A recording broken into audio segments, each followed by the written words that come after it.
बीड जिल्हा सध्या भीषण दुष्काळाच्या वाटेवर आहे असं म्हणलं तरी वावगं ठरणार नाही.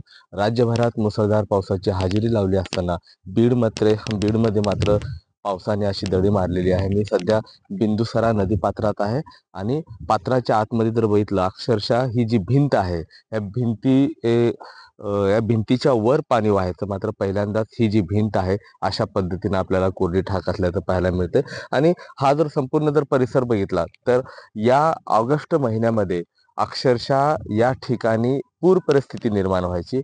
मात्र पहिल्यांदाच आता 2 महिने होत आहेत तरीही पावसाचा टिपूस नाही.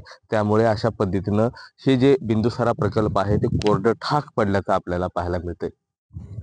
जिल्ह्याची परिस्थिती पाहता जिल्ह्यामध्ये 127 पाण्याचे प्रकल्प आहेत आणि त्यापैकी सर्वच्या सर्वच प्रकल्प जे आहेत ते मृत साठ्यात आहेत. मांजरा असेल, त्यानंतर माजलगावचं धरण असेल, त्या धरणामध्ये अत्यल्प पाणीसाठा उपलब्ध आहे. त्यामुळे बीडकरांना येणाऱ्या दिवसात भीषण पाणी टंचाईचा सामना करण्याची वेळ आता येऊन ठेपणार आहे. जर ऑगस्टचा महिना संपेपर्यंत जर पाऊस आलाच नाही तर बीड जिल्ह्यावर पुन्हा एकदा दुष्काळाचं जे सावट आहे ते पडल्याचं चित्र आपल्याला पाहायला मिळतं. कॅमेरा पर्सन आकाश जावळेसह मी महेंद्र कुमार मुधोळकर, TV9 मराठी, बीड.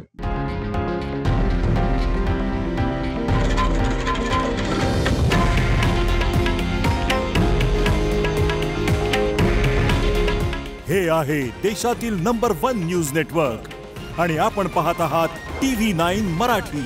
काळजी तुमची, हित महाराष्ट्राचं.